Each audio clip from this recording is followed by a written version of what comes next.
আসসালামু আলাইকুম এভরিওয়ান। শুরু করছি পরিযান উপন্যাস।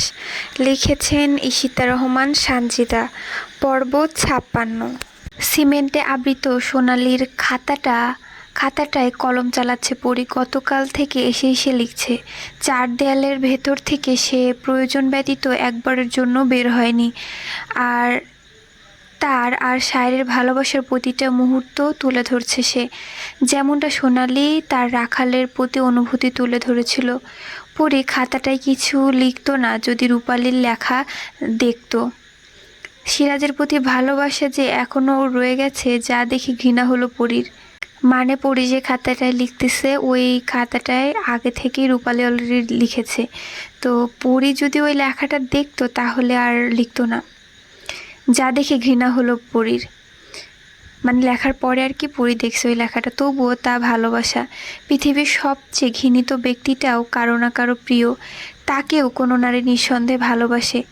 রূপালী সিরাজকেও সে তালিকায় রেখেছে বলে এখনও ভালোবাসে। তবে ভালোবাসা সত্ত্বেও রূপালী সিরাজকে শাস্তি দিয়েছে। রূপালী ওই খারাপ মানুষটিকে সত্যি খুব ভালোবেসেছিল, কিন্তু কপালে ওর সুখ ছিল না। পরি বেশি কিছু লিখল না। তার লেখা শেষ করে বই খাতার মাঝে চাপা দিল খাতাটা।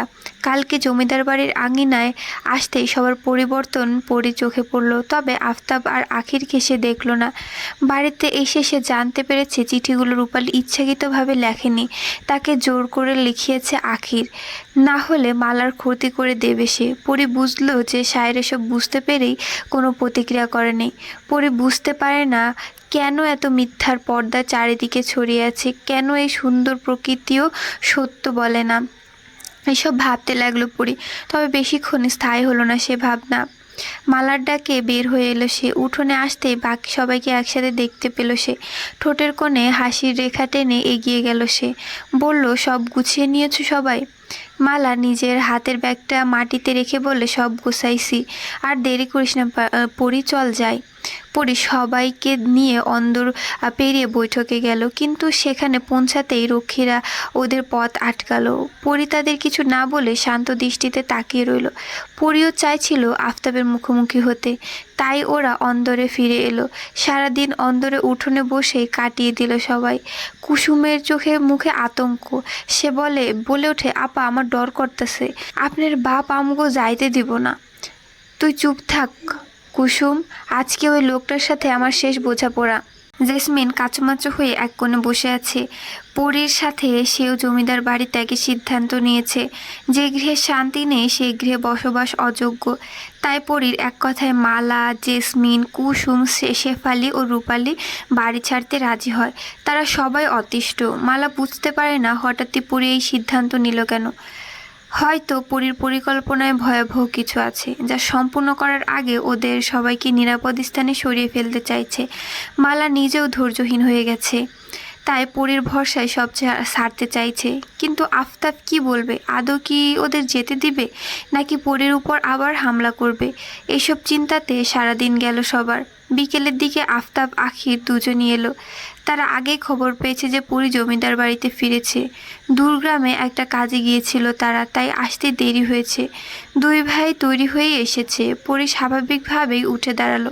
আফতাব বলল, তাহলে আবার ফিরলে তুমি তো? এবার কাকে মারতে এসেছো?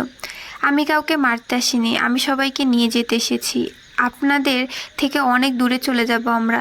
আফতাবের পরিবর্তে আখির জবাব দিল, তাহলে গ্রামের লোকজন কি বলবে? কি বলবো সবাইকে? মুহূর্তেই পরীর চোখে রাগ দেখা দিল। আপনি চুপ থাকবেন, না হলে আমার পরিকল্পনা বদলে যেতে পারে। আপনার উপর আমার নজর পড়লে আপনারই বিপদ। অতঃপর আফতাবের দিকে তাকিয়ে বলে, আমি কোনো শত্রুতা করতে আসিনি। একজন পিতা তার কন্যাদের হত্যা করতে চায়, তা আমি এই প্রথম আপনাকে দেখলাম। যাই হোক, আমি সবাইকে নিয়ে যেতে এসেছি। আমি চাই আপনি আমাদের যেতে দিন। আর কখনো এই গ্রামে আমরা পা দেব না। ভাই, পরীর কথা শুনবেন না। ও এখন সবাইকে সরিয়ে নিচ্ছে যাতে পরে আমাদের উপর আক্রমণ করতে পারে। আমি সব বুঝতে পারছি। পরি, তুই একবার যখন আমাদের জালে এসে পড়েছিস, তাহলে তোকে আমরা যেতে দিব না। দিনের বেলা দিবাস্বপ্ন দেখিস না তুই। পরি হেসে গিয়ে বারান্দায় বসলো। আফতাব আখির কিছুই বুঝল না পরীর এহেম কাণ্ডে। আফতাব দেখলো পরি ব্যতীত সবাই যার যার ঘরে চলে গেছে। এতেও আফতাব অবাক হলো, তবে তা আমলে নিল না। সে পরীকে বলে উঠল, তুমি যদি এখানে না আসতে তাহলে তোমাকে খুঁজে বের করতাম। এখন দেখি তুমি সহজেই ধরা দিয়েছো। আফতাবের কথায় পরি চোখ তুলে তাকালো, বলল, আমি কি সত্যি আপনার মেয়ে, নাকি আপনিও আপনার ভাইয়ের মতো? হুঙ্কার ছাড়ে আফতাব। মুখ সামলে কথা বলো পরি। তোমার ভয় হচ্ছে না? আজ তোমাকে কঠিন মৃত্যু দেব আমি। আপনার ভাইকে তো আমি অকেজো বানিয়েছি, কিন্তু আপনার এই অবস্থা কে করলো? আফতাব তেড়ে এলো পরীর দিকে। তখনই একটা নারীর কণ্ঠ ভেসে আসে, পরীর গায়ে হাত দিলে তোমার হাত ঠিক থাকবে না, কইয়া দিলাম। আফতাবের চোখ গেল জেসমিনের দিকে। এতটা উন্মাদ হতে জেসমিনকে সে প্রথম দেখল। কৃষ্ণবর্ণ মুখখানাতে তেজি ভাবটা ফুটে উঠেছে। তার চেয়ে বড় কথা, জেসমিনের হাতে রয়েছে বড় তলোয়ারখানা। শুধু জেসমিন নয়, মালা, রূপালী, কুসুম আর শেফালিও আসে। জেসমিন বলে ওঠে, অনেক তো দাপট দেখাইলেন, এবার আমরা মায়াগো দাপট দেখেন। বড় আপা আর আমি কম সহ্য করি নাই। আইজ হয় আমগো যাইতে দেবেন, নাইলে আপনার জান আমি নিব। ভাবছিলাম স্বামী হত্যা মহাপাপ, এখন বুঝতে পারছি আপনার মতো স্বামী হত্যা সবচাইতে বড় পুণ্য। জেসমিনের এই রূপ সবাইকে অবাক করে দিয়েছে, শুধু পরি হাসছে। আখির আফতাবের কানে ফিসফিস করে বলে, পরিস্থিতি ভালো না ভাই, সবাইকে পরি এসব বুঝিয়েছে। ওদের আর ছেড়ে দিলে পরে আবার আমাদের উপর হামলা করবে, পুলিশকেও বলতে পারে। তাই ওদের এখানেই শেষ করে দেওয়া উচিত। তাহলে গ্রামের লোকদের কি বলবো? সবাই যখন জানতে চাইবে তখন কি বলবো? গ্রামের সবার সাথে তো আমরা পারবো না। ওসব পরে ভাবা যাবে। আপনি এক কাজ করুন, এখন সবাইকে বেঁধে ফেলুন, রাতের আধারে সবাইকে বাগান বাড়িতে নিয়ে শেষ করে দিব। আফতাব সব রক্ষীদের ইশারা করতেই তারা প্রথমে পরীর দিকে গেল। জেসমিন সামনে এসে সবাইকে বারণ করতে লাগলো, কিন্তু কেউই তার কথা শুনছে না। শেষে সে তলোয়ার চালিয়ে দেয়। পরীর মতো দক্ষ নয় জেসমিন, তাই তার হাতটা একজন রক্ষী বন্দি করে দিল তার হাত দ্বারা। পরে এক মুহূর্ত দেরি না করে লাথি মারে রক্ষীর বুক বরাবর এবং মালার থেকে ছিনিয়ে নেয় তলোয়ার। সাথে সাথেই একজনের বুক ভেদ করে দেয় পরী। তাজা রক্ত গড়িয়ে পড়ার সাথে সাথে সেও লুটিয়ে পড়ে মাটিতে। বাকি সবাই পিছিয়ে গেল। আখির দ্রুত বাইরে গিয়ে বাকি সবাইকে ডেকে আনে, যাতে পরীর বিরুদ্ধে লড়াই করা সহজ হয়। ঘটনার সব কিছু দ্রুত ঘটতে লাগলো। আশেপাশের সব কিছুই বুঝে ওঠা মুশকিল। এসব দেখে ভয় পেল মালা। ভয়ঙ্কর কিছুর আভাস পাচ্ছে সে। বাপ মেয়ের যুদ্ধ শেষে কোন দিকে মোড় নেবে? ওরা তো চলে যেতে চেয়েছিল, কিন্তু আফতাব তাতে বাধা দিয়ে সব গন্ডগোল পাকিয়ে দিল। পরীর সাথে মালা বাদে বাকি সবাই যোগ দিল।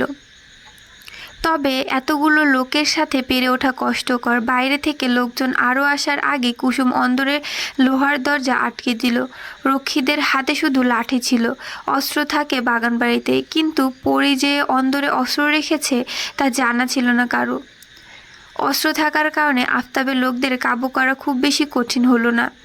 রক্তস্রোতে ভেসে গেল অন্দরের উঠান। তবে সবার দেহেই প্রাণ আছে, কিন্তু জখম হয়েছে। ওদের মধ্যে কেউ কেউ উঠে দাঁড়াতে পারছে না বিধায় মেঝেতেই শুয়ে রইল। আর কিছুক্ষণ পর বোধহয় তাদের প্রাণ পাখি উড়াল দিবে। পরিস্থিতি খারাপ দেখে আখির দরজা খুলে পালিয়ে যাচ্ছিল। রূপালী পেছন থেকে টেনে ধরে। আখিরকে উদ্দেশ্য করে বলে, কুত্তার বাচ্চা, এখন পালাচ্ছিস কেন? আমাদের মারবি না? নারী শক্তি কখনো দেখেছিস? তবে আজ দেখ। রূপালী আখিরকে মারতেই যাবে, তখনই ভারী কিছুর আঘাত ওর দেহকে শান্ত করে গেল। সবাই স্তব্ধ হয়ে তাকালো আফতাবের দিকে। রক্ষীরা সব একদিকে সরে দাঁড়ালো। রান্নাঘর থেকে পাথর এনে রূপালীকে আঘাত করেছে আফতাব। পরী বোনের নিষ্প্রাণ দেহের দিকে তাকিয়ে রইল নির্নিমেষ। তখনই পরিচিত কণ্ঠস্বরে চোখ তুলে তাকালো। শায়ের আর নাইম এসে পৌঁছে গেছে। চোখাচোখি হলো শায়েরের সাথে পরীর, কিন্তু সে দৃষ্টিও সাথে সাথে স্থির হয়ে গেল। রূপালীর তরোয়ালখানা পরীর পিঠে ঢুকিয়ে দিয়েছে আখির, কিন্তু পরী নির্জীব। শান্ত দৃষ্টিতে সে তার স্বামীকে শেষ দেখা দেখে নিচ্ছে। শায়ের পরিজান বলে চিৎকার দিয়ে এগিয়ে গেল। কারো ভাবনাতেই আসেনি আখির পরীকে আঘাত করে বসবে। আফতাব কাউকে হত্যা করার হুকুম করেনি। সবাইকে বাগান বাড়িতে নিয়ে শান্তভাবে হত্যা করে ওদের সঙ্গে ওদের অঙ্গপ্রত্যঙ্গগুলো বিক্রি করে দিত। কিন্তু রূপালী আখিরকে মারতে গিয়েছিল বিধায় এ কাজ করতে হলো তাকে। আখিরের যে শেষমেশ পরীকে আঘাত করবে তা আফতাবও ভেবে বসেনি। পরীকে আঘাত করে আখিরও বেশিক্ষণ শ্বাস নিয়ে দাঁড়াতে পারল না। জেসমিনের আঘাতে খণ্ডিত হলো আখিরের দেহখানা। পরীকে আঘাত করার সাথে সাথেই জেসমিন আখিরের পিঠ তলোয়ার চালিয়ে দেয়, যার ফলে সেও মাটিতে লুটিয়ে পড়ে। পরী মাটিতে পড়ার আগেই শায়ের তার বাহুর বন্ধনে আবদ্ধ করে। বেশিক্ষণ শায়েরকে দেখতে পারলো না পরী, এমনকি কিছু বলতেও পারলো না। কিন্তু ওই খোলা চোখ দুটো যেন অনেক কিছু বলতে চাইছিল শায়েরকে। তা আর বলা হলো না। পরী শুধু একটা কথাই বলতে পেরেছিল, তা হলো, আমার পরিবারের দায়িত্ব আপনার হাতে দিয়ে গেলাম, আপনি সবাইকে রক্ষা করবেন। পরীকে বুকে জড়িয়ে ধরে শায়ের, খুব শক্ত করে ধরে। ওর চোখ থেকে জল গড়ায় না। তার অর্ধাঙ্গিনীকে জড়িয়ে ধরে সে যেন শান্তি অনুভব করে। কিন্তু আজকের পর থেকে এই শান্তি শায়ের আর পাবে না। সে আস্তে করে বলে ওঠে, আমার দায়িত্ব কে নেবে পরিজান? আপনিহীনা আমি কিভাবে থাকবো? আর একটু থেকে গেলে হতো না? শান্ত অন্দরের দেয়ালে বাড়ি খাচ্ছে শায়েরের কথাগুলো। প্রিয়তমাকে সে অনেক কথাই বলেছে, তার সাথে আর কটা দিন থাকার অনুরোধ করছে খুব করে। কিন্তু প্রকৃতি যে বড়ই নিষ্ঠুর। চোখের জলে যদি প্রিয় মানুষটা ফিরে আসতো, তাহলে পৃথিবীর কেউই সঙ্গীহীন হতো না। শায়ের আসতে যে খুব দেরি করে ফেলেছে, না হলে পরীকে সে নিজের জীবনের বিনিময়ে হলেও রক্ষা করত।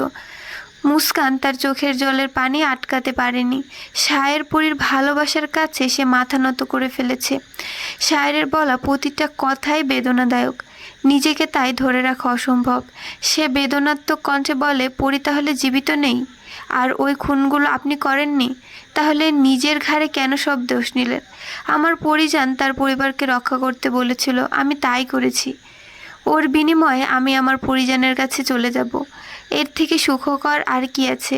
জমিদার আফতাব তো বেঁচে ছিল, ওনাকে কে মারলো? পরিজান পরিজান পরিজানকে নিয়ে চলে আসার পর ওনার দুই স্ত্রী ওনাকে খুন করেছে। ওনারা এখন কোথায়? আর পরীকে নিয়ে আপনি কোথায় গিয়েছিলেন? শায়ের বেশ বিরক্ত হলো মুস্কানের কথায়। আপনি অনেক বেশি প্রশ্ন করেন। বিরক্ত লাগলেও আমাকে বলতে হবে। আমি আমার পরিজনকে নিয়ে নবীনগর ফিরে যাই, সেখানেই তাকে কবর দিই এবং 3 বছর সেখানেই ছিলাম।